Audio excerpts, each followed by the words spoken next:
I set this whole thing up in front of my vision board because I thought it would be like really picturesque and atmospheric. And I think it just looks really strange because you're just, the first thing that you're getting a look of is just thigh. Tonight I went to Your Shot Meeting 2. I touched on this in the last video that I made, but Your Shot is a uncomfortable experience. Forgive me if I look a little bit like a drowned rat. The rain caught me on the way back in after I was having dinner with some Your Shot friends, and we will get back to that momentarily. I am performing Sunday, the 12th of July. So mark your calendars for that. Main thing I wanted to talk about when we went to the thing, we all settled down, we had fun, I got to chat with everyone, but then the CEO of Your Shot gave a speech, and it was, weirdly enough, one of the most moving speeches I've ever seen. I don't know, it was very surreal, because I've never been a part of anything like Your Shot before.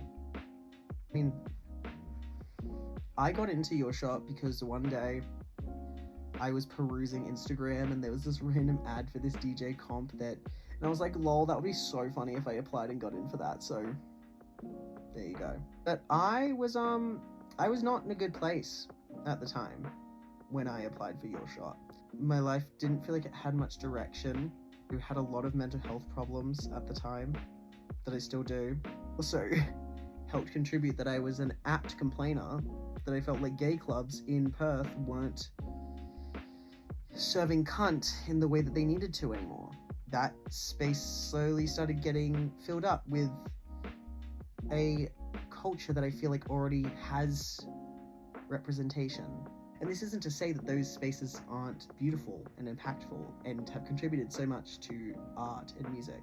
I'm watching that voice that once belonged to these people, this beautiful group of people that I've had the pleasure of knowing across my 23 years of existence, slowly trickle down into obscurity.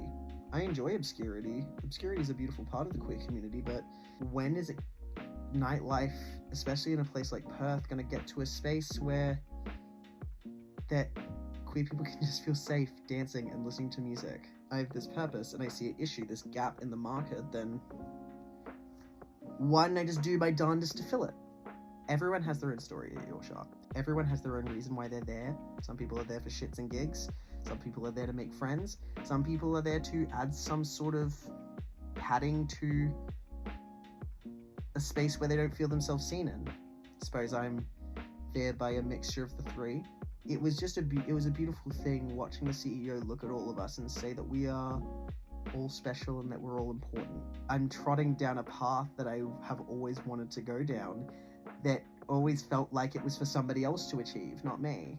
Being in a space where I see so many people of so many varieties and so, I don't know, that all just want the same thing, whatever like denominations of that thing it is, they're all there because they want to be there. More than anything, I'm excited to do my set. I love my set as it stands right now, but I'm just excited to get out there and see what this beautiful group of people that I've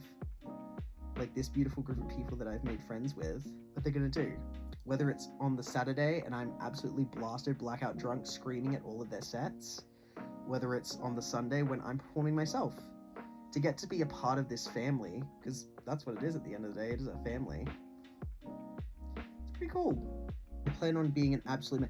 I want to get kicked out of Your Shot. If I completely black out and remember none of my friends' set, that is a goal accomplished. If I get kicked out of the court at an event where I am a performer, like, is that not the most metal thing we've ever heard of? I'm very lucky to get to have this experience. I feel like it's important to ground myself in why I chose to do this. Because I think in the whirlwind of something as chaotic as Your Shot, it's easy to forget why. This person's doing this D&B, this person's doing this D&B, this person's doing this UKG, this person's doing hyperpop in this way. Oh, you discovered that you have the same song as this person. When you get to solidify the family of it all, it stops feeling like you're a single piece in the Your Shot competition going against everybody else. It feels like you all are a community together that's building the event of Your Shot 2026. Listen, I'm still a ways from completing my set. I am still a ways from learning the things that I want to learn. And even after this competition, there's going to be so much stuff that I still need to learn. at least when it comes down to what your shop means to me, and what it means to so many other people, and why we're all there in the first place, I think as long as I can stay really grasped with that, then it will truly be an unforgettable experience. My set, everyone, is on the 12th of July at the Court.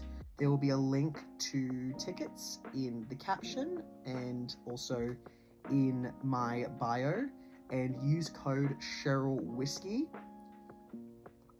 to let them know that you're there to see me and support me.